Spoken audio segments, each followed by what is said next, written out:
Signal gasoline. Let every traffic signal remind you, you do go farther with Signal gasoline. Yes, you do go farther with Signal.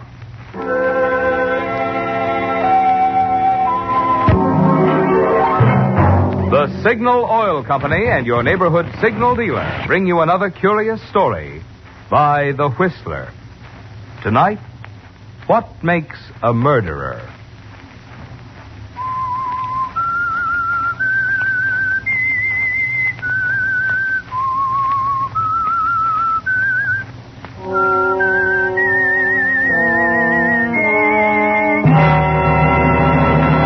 I am the Whistler, and I know many things, for I walk by night. I know many strange tales hidden in the hearts of men and women who have stepped into the shadows. Yes, I know the nameless terrors of which they dare not speak. Murder is a peculiar affair. All it needs in many cases is the right pressure, the right set of circumstances, the right opportunity. And an otherwise respectable member of the community becomes a killer. If you tried to explain that to Arthur Winslow, he wouldn't have understood. If you told him he was in a fair way to become a murderer in a few months, he would have looked at you strangely. For Arthur was respectable, solid, exactly like 100,000 other respectable, solid Jersey commuters. His life was a pretty drab affair. Part of it was the office, J. Simmons and Company, investment brokers. Light 7 1/8, no change. 7 1/8, no change. American Tel and Tel 179 1/8, off an 8. AT&T 179 1/8, off an 8. American Tobacco 77, up 1. 77, up 1. Better leave it there, Arthur. 5 o'clock. Got to make that 5:19. Why? Why do we have to make the 5:19, Stanley? Why, Arthur, because we always do. Why is that a good reason? What? I mean, do you think because we've always made the 5:19 that we ought to keep on making it the rest of our lives? Is something wrong, Arthur? Maybe, I don't know. I've been thinking, Stanley. Huh? For 10 years now, you and I have been analyzing investment securities 8 hours a day, catching the 5:19 every night, arriving home in East Orange promptly at 6:22, kissing our wives at approximately 6:50, eating dinner at exactly 7, reading the evening paper, and then going to bed. Well, it's a little like death, isn't it, Stanley? What in the world's gotten into you, Arthur? I've got a book here. Hey, take a look. Book? It's a novel. Got me to thinking. Moon and Sixpence. It's about a man like us, Stanley. Mm-hmm. A man who got fed up with the 5:19 and dished the whole works. Well, what did he do? Took a chance. He walked out, just picked up his hat, and went off to the South Sea. You mean he just left his family? They preferred the 5:19. Huh. Well, I can't say that I approve. No, I didn't think you would. Well, you better hurry along, Stanley. You'll miss your train. Yes, but what about you? Well, tonight, just for a change, I believe I'll catch the 5:55.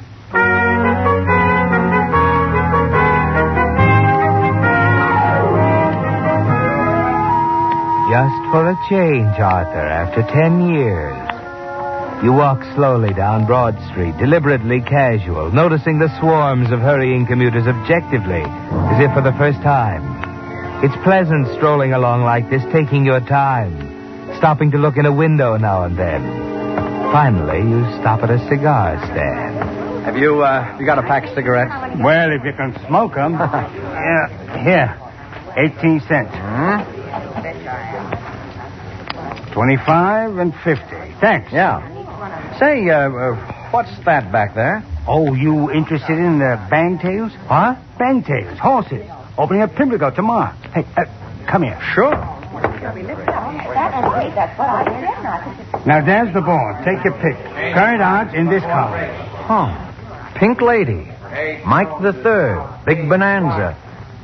Moon and Sixpence. Hey, what's that, Moon and Sixpence? Top horse in a parlay. Don't know nothing about them, though. Parlay, what's that? You don't know what a parlay is? No, I don't. Oh, well, okay. Well, in that parlay there, you got 3 horses, see? Yeah. Now, you put your dough on Blue Bonnet in the first. If he comes in, the dough goes on Glowworm in the second. If he comes in, the works rides on Moon and Sixpence. In a third. Get it? But that's almost a year's salary, and you're holding it right in your hand. You just walk the streets for an hour or two thinking, gradually realizing what happened. It can mean a new car, new dresses for Ethel, and more of the same. Or it can mean... Yes, Arthur, if you took a chance. It's crazy, it's wild. But if you act before you think... You walk into a phone booth in the financial center lobby. The South Seas. No more figures. No more 519. Hello? Brighton Travel Agency? I'd like to inquire about a reservation to, let's see, to Florida. Yeah. The name? Oh, yes, the name is, Charles White.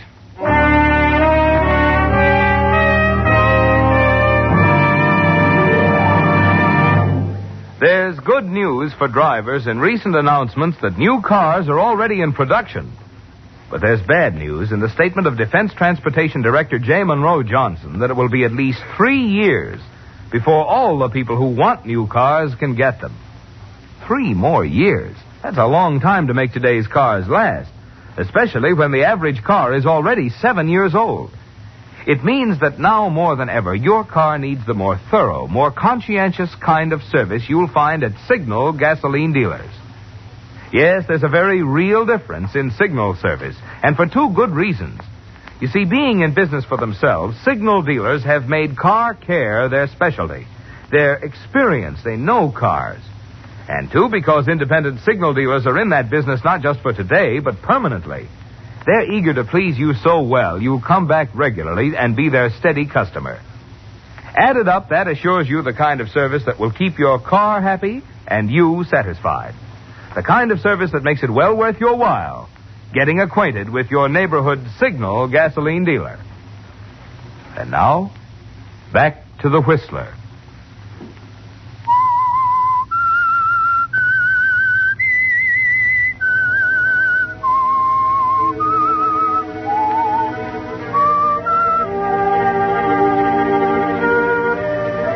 Yes, murder can strike anywhere, even among quiet, drab little people like Arthur Winslow.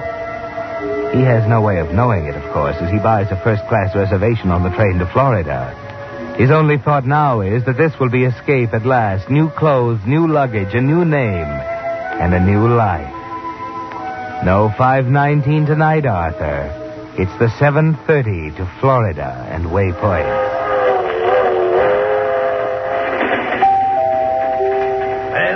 Last call for dinner. Oh, which way is the dining car, waiter? Yes, sir. 3 cars back. Oh, thank you. Better hurry along. Yes. Last call for dinner. Okay. I'm sorry. Oh, that's quite all right. It isn't either. I wasn't looking. Well, neither was I. Where is it? What? The book. Book. Oh, yes, the book. I knocked it out of your hand.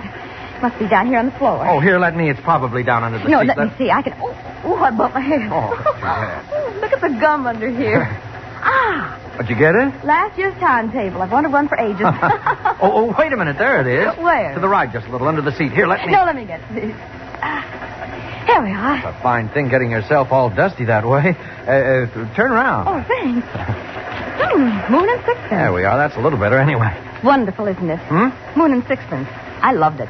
Oh, yes, I haven't quite finished it, of course. Do you believe it? I mean, do you think it's right? You mean to toss everything over and take off for the South Seas? If you don't mind, pal, while you're going to the South Seas, I'll go to dinner. Oh, I'm sorry, sir. Excuse me. We seem to be holding up traffic. We do, don't we? Matter of fact, I was just going into dinner myself. So was I. Well, would you consider... Why not? Yes, why not?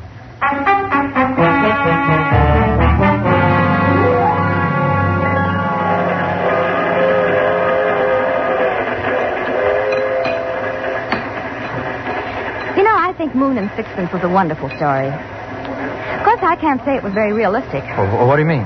Well, I admit it was convincing, but when you stop to think about it, this running away business. Oh, you don't believe in it, huh? Well, after all, running away is no solution. Well, sometimes there's nothing else to do. He could have stuck it out. You mean licked it if it took the rest of his life? Yes. Well, all right. All right, he licks it.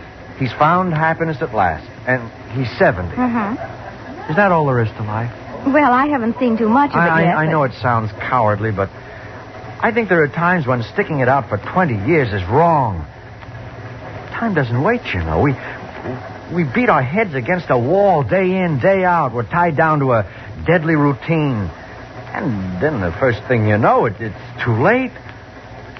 No, I think running away is better than that, don't you? I did once. Oh, sorry, I didn't mean to. Oh, that's all right. That's quite all right. You see, I did run away. It was just as you said. It was routine, a deadly routine. And when I couldn't stand it any longer, I ran away. Well, what kind of routine was it? Well, perhaps you've heard of my father, Edgar Brewster. Edgar Brewster? Mm-hmm. He's in Miami Beach now, waiting for me. Oh, I see. I'd finally decided to go back and face it, but, oh, dear, now you've got me confused again. Oh, I'm sorry if I'd known. Don't misunderstand. You've really helped me a lot. How do you mean? Well, you seem to know why I did it. It's a kind of moral support. Oh. You're going to Miami? Yes. Oh, by the way, I'm Charles White. I'm Vivian Brewster. Well, perhaps I'll see you in Miami, huh? I hope so. Yeah, so do I.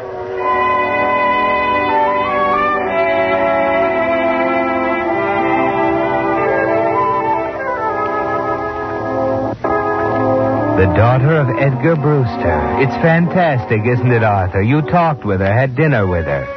She even said she hoped you'd meet in Miami. But the first week goes by in the hotel, set on the shore looking across Biscayne Bay. It's beautiful. But you aren't conscious of anything except Vivian. You wait for a call, but it doesn't come. You begin to realize how ridiculous it is. Of course, she's forgotten about you. You were just someone to talk to, a traveling companion. You can't hide the Jersey commuter under that Palm Beach suit. And then...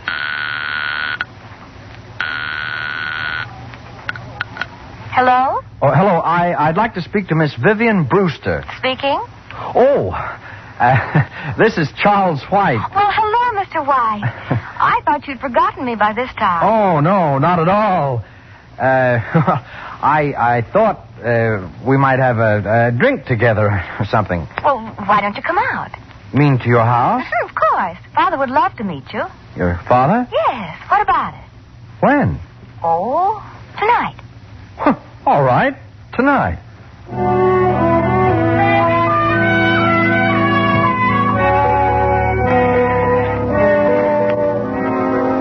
Well, Arthur, you can hardly believe it, can you? A few days ago, an obscure clerk. Today, sitting with Edgar Brewster, drinking his bourbon. That about right, Mr. White? Father's a tightwad with his soda. Outrageous way to treat good bourbon. What about it, White? Oh, that looks about right, Mr. Brewster. Yeah, there you are. Oh, thank you. What are you doing in Miami, White? Why, I just got a little tired of New York. Yeah, you got the right idea. I did the same thing myself 20 years ago. I never went back. What's your line? Well, I was in the market, more or less. Yeah, the less, the better these days. Nobody knows where it's going. Hard to figure these war babies. My broker and I were talking today about consolidated plastics. You know anything about it? Yes, a little. What do you think of it? Well, I don't know whether I should say or What's not. the matter with it? After all, it's your business, Mr. Brewster. I don't think I'd care to offer an opinion. Oh, all right. I'll put it this way. What would you do if you were into it pretty heavily right now? Well, I'd sell out. When? Right now. Any particular reason? Only that I happen to know that stock is being manipulated by an inside ring.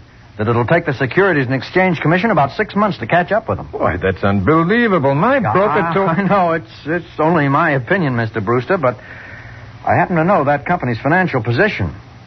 You asked me what I do, and I just told you. You seem to know what you're talking about. Investments are my hobby, you might say. I see.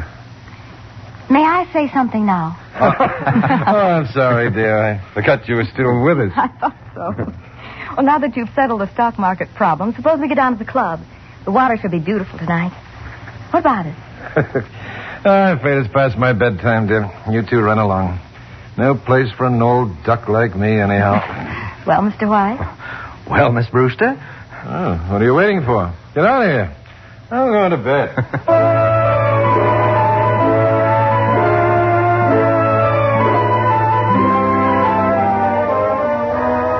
And that was the beginning, wasn't it, Arthur? That $1,800 was a magic door opening up a thrilling new life for you. And incidentally, bringing you closer to murder. The next 3 weeks passed like a dream. More nights at the beach club, dancing in the open under the stars, with Vivian in your arms.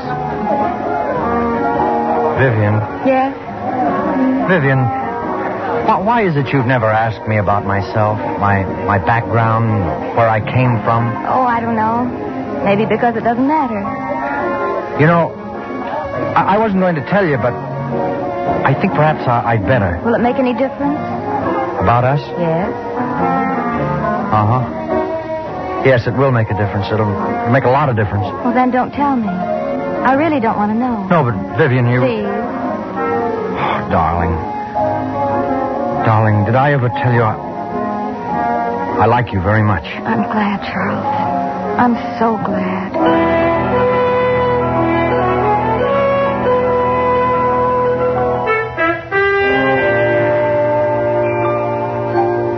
You were in love, Arthur, and for the first time in your life, you knew what it really was.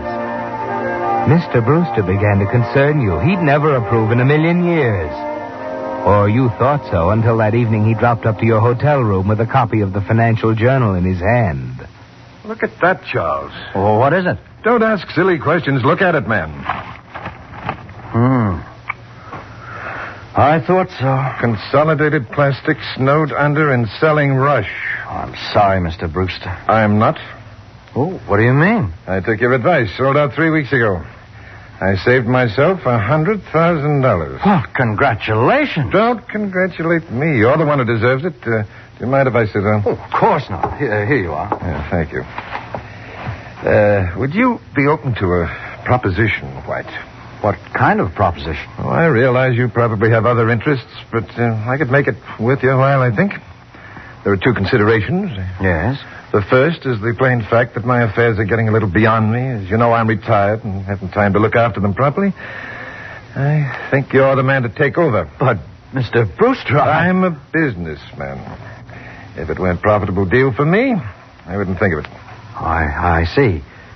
What's the other consideration? I believe you're aware of that already. Vivian. You approve? I do. May I have time to think this over? Of course. Just let me know in a day or so.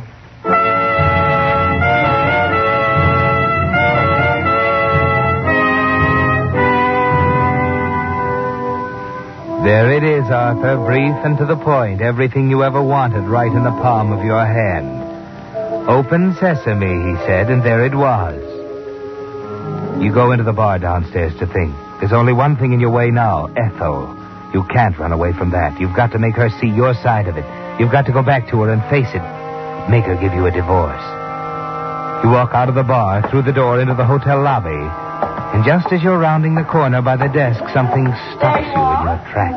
This is Ethel Winslow, 5769 Laurel Road, East Orange, New Jersey. Is that all you want? Thank you, madam. Could I see the register, please? Oh, I'm sorry, madam, but we don't... Well, I understand there's a Charles White registered here. Charles? Oh, yes, madam. Room 132. Is he a friend? Yes. Will this help?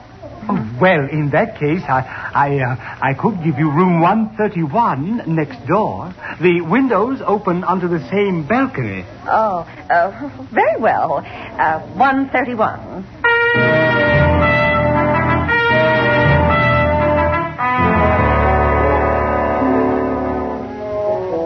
It was too good to last, Arthur. Just a beautiful dream, and you're just waking up. It's all over. Go back in the bar and think. Ethel, your wife, here. She's found you. And she'll never let you go, will she? You know her too well, Arthur. Cold, calculating, heartless. She'd laugh at you, wouldn't she? Yes, sir? What'll it be? Bourbon, straight. Right. Just leave the bottle.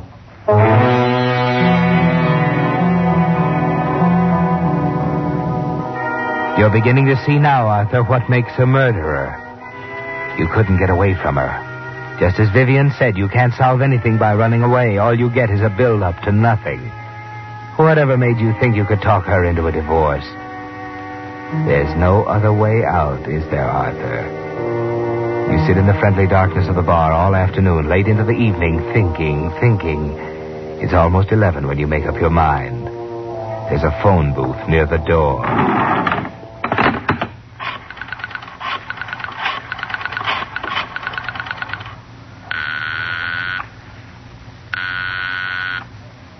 Hello? Hello, Vivian. Vivian, I have to talk to you. It's important. Why, Charles, what's the matter? Never mind. Just listen to me, Vivian. Just listen. I'm a phony. My name is Arthur Winslow. I was running away when you met me on the train. I'm just an investment clerk. I have no money. I have nothing. Just $1,800 I won in a horse race. Listen, Vivian, I got a wife in East Orange, New Jersey. I've hated her for 10 years. I'd rather be dead than go back to her. I'm not going back to her. I'm telling you this, Vivian, because I love you more than I ever dreamed I could love anyone. And I probably won't ever see you again. Goodbye, Vivian.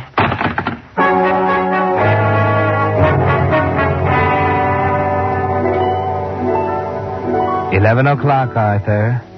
You've got it all planned. Ethel is asleep in her room, room 131. A balcony connected with yours. It's easy, isn't it, Arthur? Yes, there she is. And she's asleep. You take a firm hold on the heavy brass candlestick you picked up from the mantel in your room. A blunt instrument, the police will say. You can hardly breathe, Arthur. Your stomach is full of ice water. You feel your heart's going to burst. Careful, Arthur. Careful.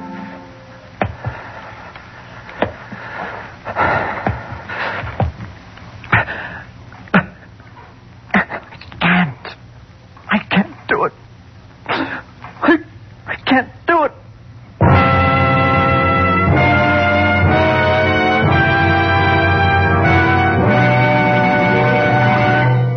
The Whistler will return in just a moment with the strange ending of tonight's story. Meantime, a word about teeth and tires. They have a good deal in common, you know. For the good of your teeth, you see your dentist twice a year so he can catch small cavities before they grow big and endanger the tooth. And for the good of your tires, it's equally important to have your Signal gasoline dealer inspect them regularly so any small injuries can be repaired before they spread and ruin the carcass. Or so he can warn you before your tread is worn too thin for proper retreading. You'll find your Signal gasoline dealer is completely equipped to give you the finest in modern tire repair, whether it's a small patch or a full recap. For those friendly dealers displaying Signal's yellow and black circle sign are much more than just a place to get Signal Go Farther gasoline and fine Signal Double Check lubrication. Each Signal dealer offers a complete line of automotive services and fine accessories to help your car run better, look better, and last longer. And now, back to the Whistler.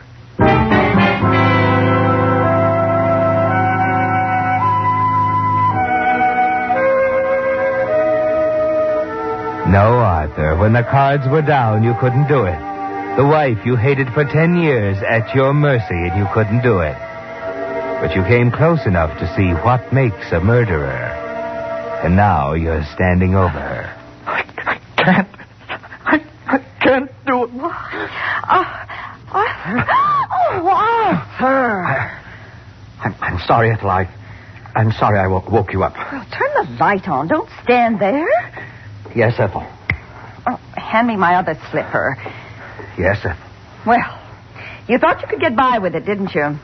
No, Ethel, I didn't. Don't deny it. I know what's been going on, and I can prove it, you philanderer. Ethel, I tell you... What did you say? Well, I have a complete report on your activities for the last month. You weren't very clever, Arthur. The detectives say you left a trail a child could follow. What are you getting at, Ethel? Charles? Listen, there's someone knocking on your door. A woman. Ethel, come back. Where are you going? This door, Miss Brewster. Oh, Vivian. A pretty picture. And you have the crust to ask me what I'm getting at. I've known about Miss Brewster all along. In fact, we've had a little talk. And for your information, Arthur, I'm leaving for Reno in the morning. In view of what's happening, I don't think you'll feel it's wise to contest the case.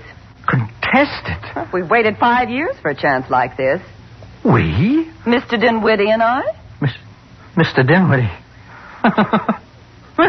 Mr. Dinwiddie. Arthur, what in the world were you doing with that brass candlestick?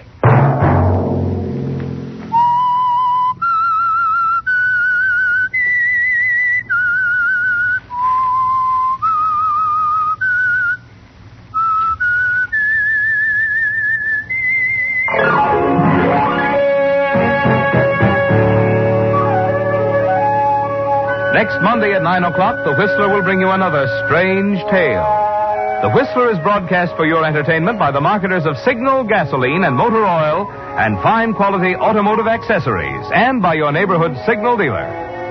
This program, directed by George W. Allen, with tonight's story by Everett Tomlinson and Harold Swanton, music by Wilbur Hatch, is transmitted to our troops overseas by the Armed Forces Radio Service.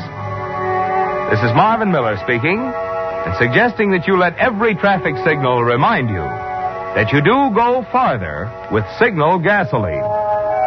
Yes, you do go farther with Signal. This is CBS, the Columbia Broadcasting System.